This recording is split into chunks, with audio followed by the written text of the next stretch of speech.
Bapak Ibu, saya ingin mengajak kita untuk merenungi satu hadis. Ini hadis sangat panjang ya, dari Al-Barra bin Azib, hadis riwayat Abu Daud dan Imam Al-Hakim. Ini hadis sebenarnya ceritanya tentang yang gaib. Jadi di antara keimanan kita adalah percaya pada yang gaib. Percaya karena ada dalil. Jadi yang gaib ini memang ranahnya dalil. Jadi kalau kita bicara tentang yang gaib, mesti ada landasannya, mesti ada dalil dari Al-Quran, dari Al-Hadis. Tidak ada ranah ijtihad di dalam bab-bab yang gaib. Maka gaib itu terbatas sesuai dengan yang Allah beritahu dan Rasulullah kabarkan. Di luar itu, jawaban kita jika ditanya tentang bab-bab yang gaib, jawaban yang paling selamat adalah wallahu a'lam. Hanya Allah yang tahu. Itu konsepnya. Jadi ketika orang cerita atau mengklaim tentang sesuatu yang gaib, kita boleh bertanya, mohon maaf, informasi ini di mana? Ada nggak dalilnya? Kalau hadis siapa rawinya? Kalau ayat di surat mana dicantumkan? Begitu. Katanya, konon dan konon itu tidak boleh ada dalam ranah pengetahuan yang gaib. Nah, ini kenapa menarik untuk kita kaji? Ternyata ada berita dari Rasulullah SAW. Ada satu fragmen fase di antara dunia dan akhirat. Itulah namanya fase kematian. Dan ada proses yang dialami oleh manusia ketika dia mati sebelum dia dimasukkan ke dalam kubur. Penting ini kita baca karena memang di antara yang mesti kita hadirkan selalu dalam hati kita, dalam sanubari kita, dalam pikiran kita adalah kehidupan ini. Kita tidak boleh lupa dan abai membahas, mengkaji, membaca, mentelaah, merenungi cerita-cerita, berita-berita yang bersumber dari Al-Quran dan Al-Hadis terkait perkara yang gaib. Apakah itu perkara surga, apakah perkara neraka, perkara kematian, perkara azab, perkara kehidupan di kubur, perkara kehidupan di padang mahsyar. Kenapa? Karena kalau kita bahas itu, ternyata jika kita bandingkan dengan kehidupan kita sekarang, memang sungguh sangat tidak sebanding dalam segala sisi. Kita coba bandingkan dulu dari sisi waktu. Perjalanan kita, jemaah yang Allah muliakan, dimulai sebenarnya sejak kita hidup di dunia, bahkan sejak ada di alam rahim, terus ada beberapa fase yang akan kita lewati sebelum akhirnya endingnya adalah surga atau neraka. Pertama, sekarang kita bicara tentang kehidupan di dunia. Kita hidup di dunia ini, pastinya kita nggak tahu berapa lama, tapi rata-ratanya Rasulullah kabarkan, a'maru ummati ma baina sittina wa sab'in. Rata-rata usia umatku, kata Rasulullah, kisaran 60 sampai 70 tahun. Itu rata-rata. Wa aqalluhum may yajuzu zalik. Ada memang sebagian kecil yang melewati itu. Jadi tidak dinafikan ada yang meninggal usia 80, usia 90. Tapi kalau dihitung jumlah itu dan jumlah keseluruhan umat Nabi Muhammad, itu ketemu rata-rata, karena ada yang meninggal sebelum usia 60, 40, 50. Ada yang meninggal setelah usia 80, 90. Tapi jika digabung lalu dibagi rata-rata, ketemulah angka rata-rata 60 dan 70 tahun. Kita ambil saja rata-rata tertinggi. Umur umat Nabi katakanlah 70 tahun. Setelah hidup di dunia ini, lalu ada fase, yaitu ketika seseorang meninggal dunia, dia akan masuk. Itu namanya pintu gerbang. Dinamakan pintu gerbang itu, dia tidak lagi di alam dunia, tapi belum masuk ke alam akhirat. Karena alam akhirat itu berawal dari kiamat. Tapi dia tidak berada lagi di alam dunia. Dia namakan pada alam transisi. Namanya alam barzakh. Di alam barzakh itu tidak di dunia, tapi belum benar-benar masuk ke akhirat. Tapi kehidupannya tidak seperti kehidupan akhirat, tidak seperti kehidupan di dunia, lebih mirip kehidupan di akhirat. Apa kemiripan dengan kehidupan di akhirat? Kehidupan di alam barzakh itu tidak lagi ada porsi untuk beramal. Jadi di dalam kubur tidak ada lagi ceritanya beribadah, beramal, bekerja. Dia hanya menerima, mengalami nasib sesuai dengan apa yang ia kerjakan dulu di dunia. Nah, dari sisi ini kehidupan alam barzakh sama dengan kehidupan akhirat. Dia tidak lagi ada amal di situ. Kita hanya menerima apa yang kita terima, maka nasib kita di alam kubur ditentukan oleh amal kita ketika di dunia. Di alam akhirat juga begitu. Bagaimana nasib kita di alam akhirat ditentukan oleh amal kita di alam dunia. Berarti dunia darul amal, sedangkan akhirat darul jaza. Dunia tempat beramal, akhirat tempat menerima hasil. Nah, alam kubur juga sama dengan alam akhirat di sisi ini. Yang kedua, kehidupan di alam barzakh itu lamanya sampai ditiupnya sangkakala yang pertama, sampai terjadinya kiamat. Jadi berapa lamanya kehidupan di dalam kubur sampai terjadinya kiamat.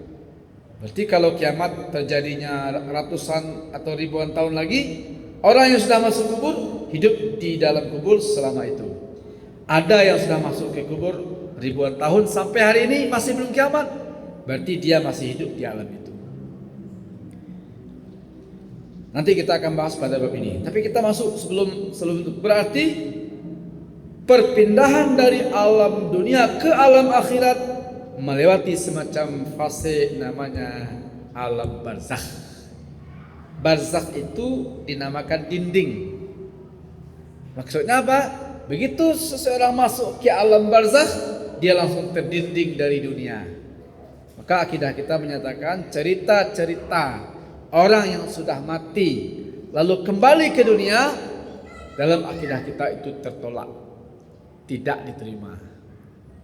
Maka roh penasaran, arwah gentayangan, harimau jadi-jadian itu tidak ada sebenarnya dalil dalam akidah kita. Kalau dalam ajaran-ajaran Hindu itu ada. Oke. Alam kubur karena dia merupakan permulaan dari atau merupakan fase pemanasan dari alam akhirat, maka di alam kubur kehidupannya mirip dengan alam akhirat, di mana bagi orang soleh ada namanya nikmat kubur, bagi orang yang pelaku maksiat ada namanya azab kubur. Maka dikatakan siapa yang di dalam kubur sudah mendapat nikmat, itu isyarat bahwa dia nanti akan masuk surga. Siapa yang dalam kubur juga sudah diazab, dikhawatirkan dia akan masuk neraka. Di alam kubur itu adalah penentu atau semacam aba-aba nanti orang ini nasibnya di mana, bagaimana, itu sudah terlihat dan tergambar di alam kubur. Kita baca hadisnya. Pertama dimulai dari proses kematian. Rasulullah SAW bersabda, Innal abdal mu'min. Pertama kematian seorang mukmin. Iza kana fi inqita'in minad dunya. Jika seseorang sudah melewati detik-detik meninggalkan dunia, berarti sudah mulai akan dicabut nyawanya. Wa iqbalun minal akhir, dan sudah bersiap menuju ke akhirat. Nazala ilaihi malaikatum minas sama bidul wujuh kana wujuhum asyams turunlah malaikat dari langit, wajahnya bercahaya bagaikan matahari, wa fi yadihi wa ma'ahum kafanun min akfanil jannah, dia membawa kain kafan dari kain kafan surga, wa hanutun, dan wewangian min hanutil jannah, dari wewangian surga, hatta yajlisu minhu muddal basar, lalu duduk jauh sejauh mata memandang. Malaikat apakah ini? Ini bukan malaikat maut. Tapi dalam hadis juga tidak diceritakan namanya. Nah, ini dalil bahwa malaikat itu bukan 10. Malaikat itu jumlahnya berapa? Wallahu a'lam. Karena ada malaikat yang nama-namanya diceritakan dalam Al-Quran dan dalam Al-Hadis, tapi ada nama-nama yang tidak diceritakan di jumlah malaikat bukan 10. Bagaimana nabi-nabi? Nabi-nabi juga bukan 25. Nabi-nabi itu jumlahnya wallahu a'lam. Karena ada nabi-nabi yang namanya diceritakan. Rusulan qad qasasnahum alaika. Ada nabi-nabi yang kami ceritakan padamu. Wa rusulan lam naqsushum alaika. Tapi ada nabi-nabi yang namanya tidak diceritakan. Jadi jumlah nabi bukan 25. Yang diketahui namanya 25. Oke. Dia malaikat apakah ini? Kita nggak tahu. Tapi yang jelas malaikat itu adalah setiap ada mukmin yang akan meninggal dunia, dia turun dari langit, wajahnya bersih dan bercahaya bagaikan matahari, membawa kain kafan dari surga, membawa wangian dari surga, lalu duduk apa? Menunggu nyawa orang ini dicabut. Berarti dia bukan malaikat maut. Summa kemudian, tak lama kemudian, jadi ketika proses nyawa mukmin akan dicabut, turun malaikat satu membawa kafan dan wewangian, duduk menunggu. Tak jauh dari mayat itu. Summa yaji'u malakul maut, baru datanglah malaikat maut. Alaihi salam, malaikat maut alaihi salam. Hatta yajlisa inda ra'si, lalu malaikat maut duduk di sisi kepala orang yang akan meninggal dunia. Fayaqulu, dan malaikat itu berkata, ayyatuhan nafsul mutmainnah ikhriji ila maghfiratin minallah wa ridwan. Wahai jiwa yang baik, jiwa yang suci, yang tenang, keluarlah menuju ampunan Allah, menuju ridha Allah. Dalam hadis tadi dikatakan, malaikat itu mengatakan, wahai jiwa yang baik, salam dari Allah. Nah, di sini nanti ada analisa. Berarti mukmin itu mendengar salam dari Allah, mendengar ucapan dari malaikat maut itu, keluarlah kamu menuju ampunan Allah dan ridha Allah, itu berita yang sangat menggembirakan. Ketika merasakan kegembiraan seperti itu, dicabutlah nyawanya. Sehingga nanti begini, cerita-cerita tentang proses cabutnya nyawa itu kan mengerikan. Bagaimana sakitnya sakaratul maut, bagaimana pedihnya dicabut nyawa. Jadi ada yang mengatakan begini, berarti saking gembiranya, saking bahagianya, di saat itu nyawa dicabut, sehingga sakitnya mati yang sebenarnya sangat menyakitkan, bagi orang mukmin terasa ringan. Jadi kalau orang lagi gembira, kadang dia lupa kakinya luka. Jadi dia main bola, dia sudah luka saat ini, tapi kena gol dan dia merayakan kemenangan itu, dia lupa. Nah, jadi ada kesakitan fisik yang terlupakan jika rohani sedang gembira. Lanjut, jadi maka wahai jiwa yang tenang, kalau dalam hadis lain, salam dari Allah untukmu, keluarlah menuju ampunan Allah dan menuju ridhanya. Fayakhruju, lalu keluarlah rohnya.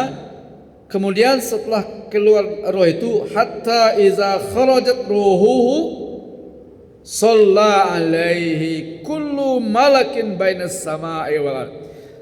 Jadi ketika ruh seorang mukmin itu dicabut, malaikat yang ada di langit dan bumi mengucapkan salawat. Shalla alaihi kullu malakin bainas sama'i wal ardh. Malaikat yang ada di bumi, malaikat yang ada di langit. Wa futihat lahu abwabus sama. Lalu dibukakan pintu langit. Laisa min ahli babin illa wahum yad'un Allah ayya'ruju bi ruhihi min kibalihim. Dan setiap malaikat yang ada di pintu-pintu langit berdoa pada Allah, ya Allah, pertemukan kami dengannya. Faiza akhazaha, ketika nyawanya, rohnya sempurna dicabut, lam yad'uha fi yadihi, tidak lama di tangan malaikat maut, ya'khuzuha fayaj'aluha fi zalikal kafan. Malaikat yang tadi menunggu pakai kain kafan mengambil roh itu lalu mengkafaninya dengan kafan surga. Berarti ketika roh sudah keluar dari jasad, jasadnya dimandikan dan dikafani oleh manusia di dunia. Rohnya dikafani oleh malaikat dengan kafan surga dan wewangian surga. Selama proses pengkafanan itu, maka roh tadi dibawa oleh malaikat ke langit.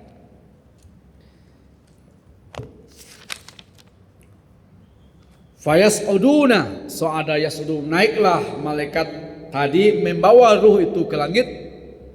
Fala yamurruna biha mala'un minal malaika illa qalu ma hadzal ruh at-thayyib. Setiap melewati malaikat, malaikat berkomentar, ini roh siapa ini? Wangi kali. Ini roh siapa ini? Indah kali. Diceritakanlah ini roh si fulan bin fulan bin fulan dan sebagainya. Begitu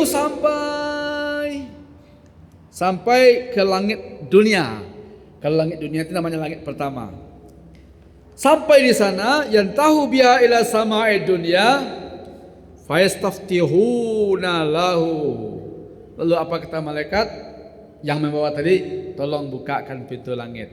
Si fulan akan naik.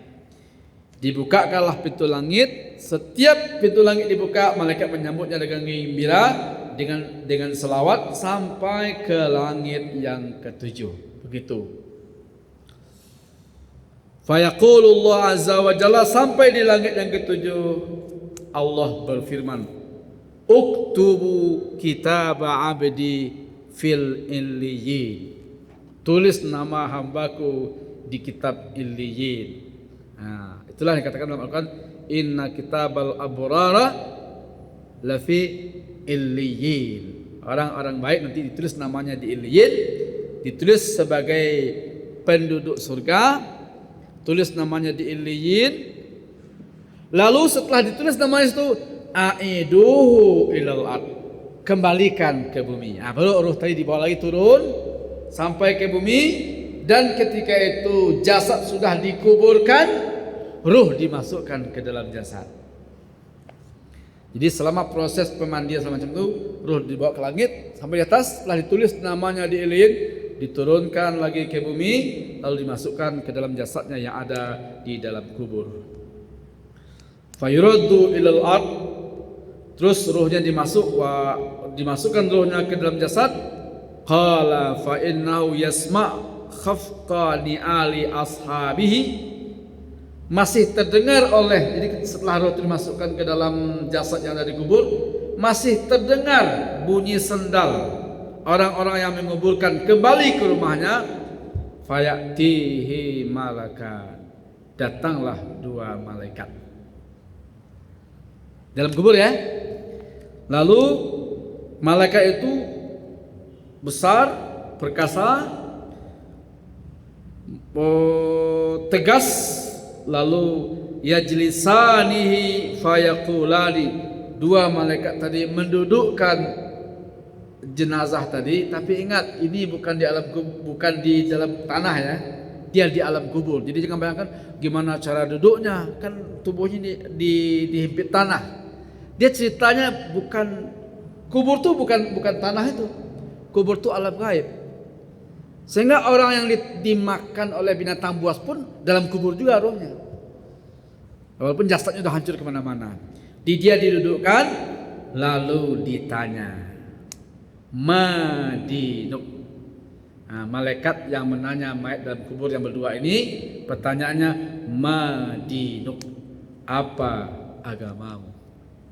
Fayaqul, karena dia orang baik, orang soleh, dini al-Islam, agamaku Islam. Ditanya lagi, ma hadzal rajul allazi bu'isa fihim, siapa itu yang diutus. Disebutkan ciri-cirinya Rasulullah. Orang beriman menjawab, dia adalah Muhammad Rasulullah, nabiku. Wa ma amaluk, apa yang kau kerjakan dulu. Fayaqul, dia berkata, datang padaku kitabullah, aku beriman dengannya dan aku percaya, aku mengamalkannya. Terus fazalika Allah azza wa jalla, dia bisa menjawab pertanyaan-pertanyaan itu, bisa dijawabnya sesuai dengan firman Allah, yusabbitullahu allazina amanu bil qaulis sabit. Allah kokohkan orang yang beriman sehingga bisa menjawab pertanyaan malaikat. Nah, setelah bisa menjawab pertanyaan itu, apa yang terjadi? Fayunadi munadim minas sama, datanglah panggilan dari langit, sadaqa abdi, hambaku benar, hambaku jujur. Afrishuhu minal jannah, bentangkan untuknya permana di surga. Albisuhu minal jannah, pakaikan padanya pakaian surga. Waftahu lahu baban ilal jannah, bukakan pintu menuju surga. Fayati min ruhi wa tibiha, lalu jenazah itu wangi, ruhnya wangi, kuburnya dilapangkan sejauh mata memandang. Jamaah yang Allah muliakan, jadi ketika selesai menjawab pertanyaan dan jawabannya betul, kuburnya dilapangkan dan yang luar biasa diperlihatkan untuknya surga. Dalam hadis lain diterangkan, sebelum melihat surga diperlihatkan dulu neraka. Di setiap orang itu sudah ada untuknya satu tempat di surga, satu tempat di neraka. Termasuk kita. Kita semua ini sudah disiapkan untuk kita satu tempat di surga, satu tempat di neraka. Orang kafir juga begitu. Untuknya ada satu tempat di surga, satu tempat di neraka. Jadi ketika mukmin tadi bisa menjawab pertanyaan, lalu diperlihatkanlah neraka. Itu tempat, tapi tidak dalam hadis Bara bin Azib ini, dalam hadis lain. Itu tempat untukmu, disiapkan untukmu. Tapi alhamdulillah kamu bisa menjawab pertanyaan, kamu orang soleh, maka tempat ini dibatalkan. Baru dibuka pintu surga. Ini yang insyaallah akan engkau tempati. Jadi setelah tadi dia cemas melihat neraka yang memang disiapkan untuknya, tapi karena dia beramal soleh dan bisa menjawab pertanyaan, neraka itu dihilangkan, lalu dibukalah surga. Ini untukmu. Dan dalam hadis katakan, mukmin di dalam kubur melihat surga yang akan ia tempati itu pagi dan sore. Dan itulah di antara bentuk nikmat kubur. Dia belum masuk surga, tapi sudah diperlihatkan. Itu tempat yang akan engkau tempati nanti, melihat pagi dan sore. Sehingga bertambahlah kesyukurannya, bertambahlah kegembiraannya. Selain dari itu, setelah dia bisa menjawab pertanyaan, datang dalam hadis lain itu, ya'tihi, datang pada mayat dalam kubur itu, rajulun hasanul wajah, satu sosok, satu penampakan manusia yang sangat tampan. Kalau bagi laki-laki, sangat gagah. Lalu hasanus siyab, pakaiannya bagus. Tiburrih, dia juga wangi. Sosok yang tampan, wangi dan bersih itu berkata, abshir billadzi yassaraka, abshir biridwanin minallah wa jannatin fiha na'imun muqim, hadza yaumukal ladzi kutiba kunta tu'at. Wajah itu, orang itu datang, bergembiralah kamu sudah dimudahkan, bergembiralah dengan surga yang insyaallah kamu akan tempati, yang sudah dijanjikan untukmu. Lalu si mayat itu berkata, man anta, siapa engkau? Saya enggak kenal. Lalu apa jawabnya? Ana amalukas soleh, aku adalah amal solehmu. Jadi semua amal soleh dan kebajikan kita nanti akan datang di dalam kubur menghibur orang yang dalam kubur, tenang, enggak usah cemas, kamu akan masuk surga sesuai dengan amalmu, sesuai dengan kebaikanmu yang sudah dijanjikan oleh Allah padamu. Siapa engkau? Aku adalah amal solehmu. Fa wallahi ma alimtuka illa kunta. Jadi kata amal soleh tadi, karena engkau selama ini sari'an fit ta'ah, gemar melakukan kebaikan, amal soleh, batian fil maksiyah, dan selama ini menjauhi perbuatan maksiat. Fajazakallahu khairah. Semoga Allah membalasimu dengan balasan yang baik. Summa yuftahu lahu baban ilal jannah. Dibukakan untuknya pintu surga. Haza manziluka, ini rumahmu, ini tempatmu. Tapi belum masuk, baru nonton. Poinnya adalah, jadi mukmin itu kita juga sudah ada disiapkan satu tempat di neraka, satu tempat di surga. Kalau kita bisa menjawab pertanyaan, dibuka dulu pintu surga. Ini tempatmu seandainya kamu durhaka. Ini tempatmu seandainya kamu bermaksiat. Tapi alhamdulillah kamu orang baik, orang soleh, ini enggak jadi, di cancel, ditutup. Lalu dibukakanlah pintu surga. Inilah tempat yang akan kamu tempati nanti insya Allah dengan izin Allah, balasan dari Allah. Karena begitu modelnya, kuburnya juga dilapangkan, maka alam kubur bagi orang soleh adalah raudhatun min riyadil jannah. Itulah doa yang dibaca ketika taziah, Allahumma ja'al qabrahu raudhatan min riyadil jannah. Ya Allah, jadikan kuburnya bagikan taman dari taman-taman surga. Sudah ada permainan di surga, sudah ada pakaian surga, sudah melihat surga, dilapangkan tempatnya, walaupun dia belum memasuki surga. Dan itu dia rasakan sampai kiamat datang. Karena kenikmatan itu tak terasa lamanya di alam kubur. Itu kalau seandainya orang soleh. Orang kafir, pelaku maksiat sebaliknya.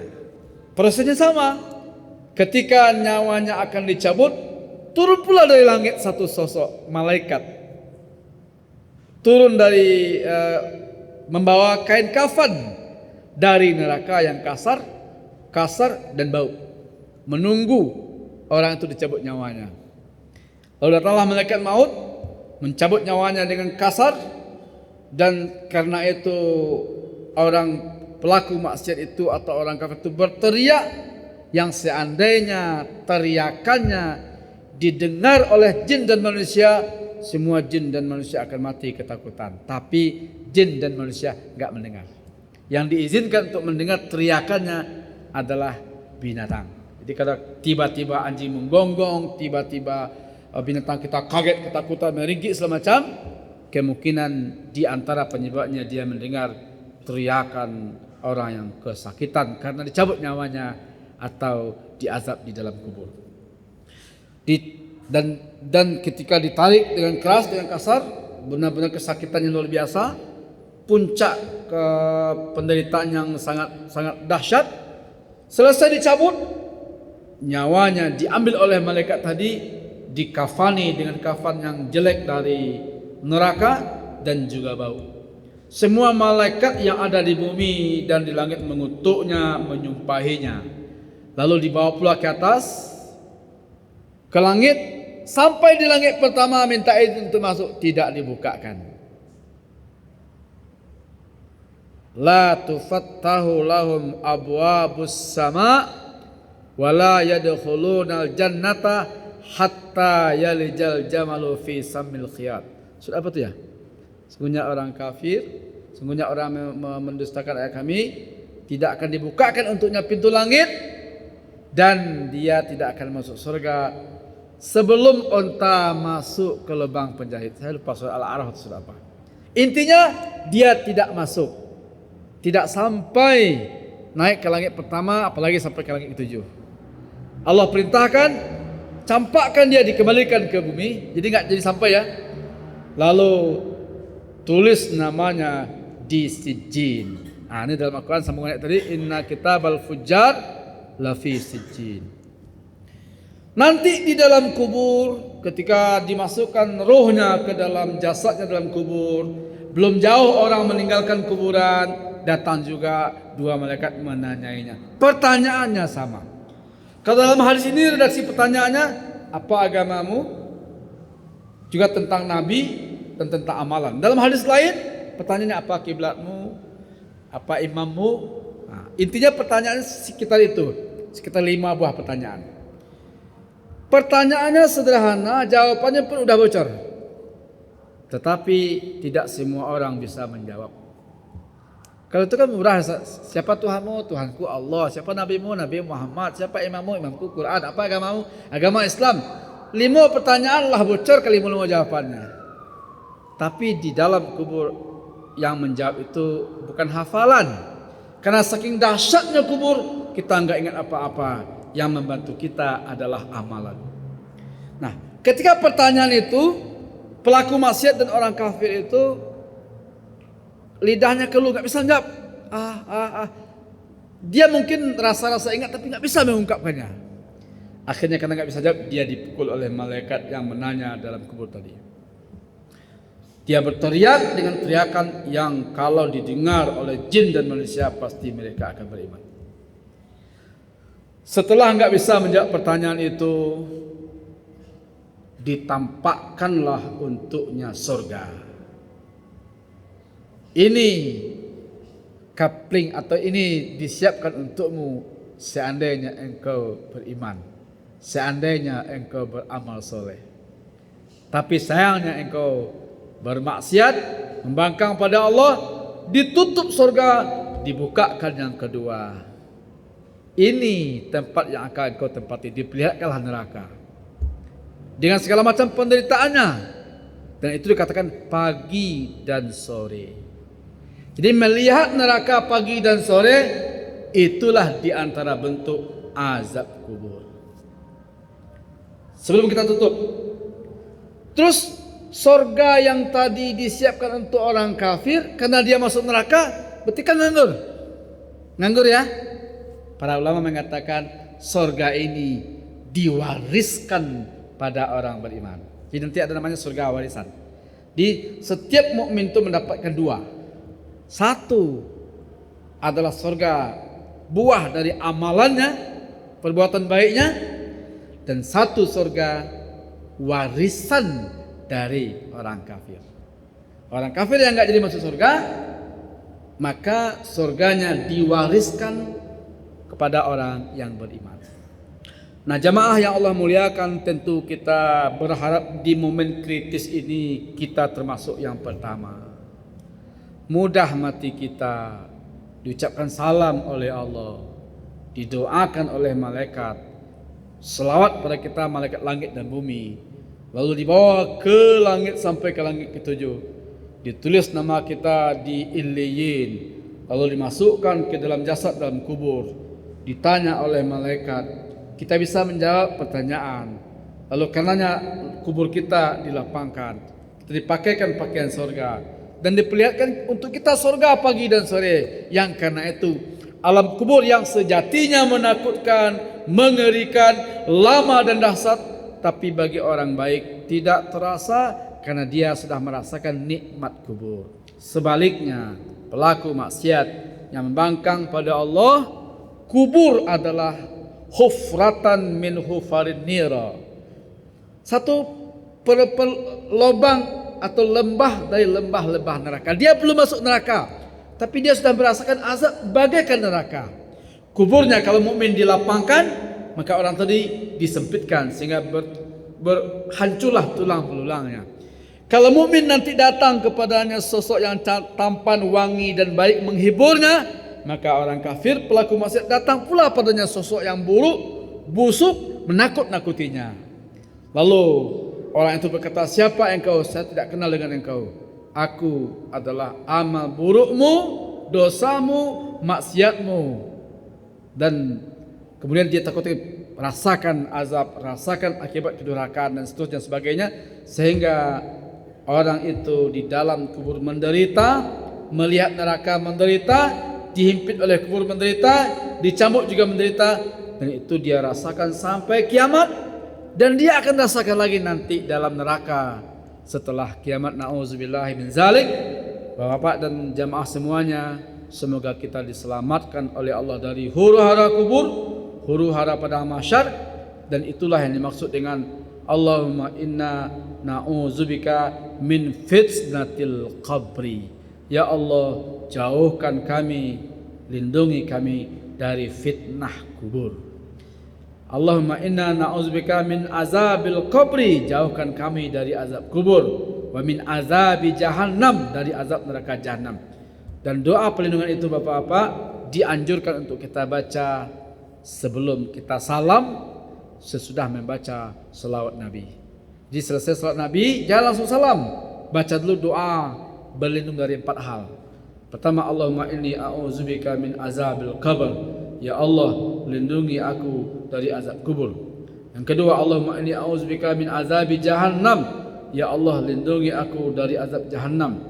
Yang ketiga, Allahumma inni a'udzubika min fitnatil mahya wal mamat, ya Allah lindungi kami dari fitnah hidup dan fitnah mati. Yang keempat, Allahumma inna na'udzubika min fitnatil masih dajjal, ya Allah selamatkan kami dari fitnah dajjal. Doa berlindung dari 4 hal ini dianjurkan untuk kita baca sebelum salam, sesudah membaca salawat Nabi. Hadanallahu wa iyyakum ajmain. Assalamualaikum warahmatullahi wabarakatuh.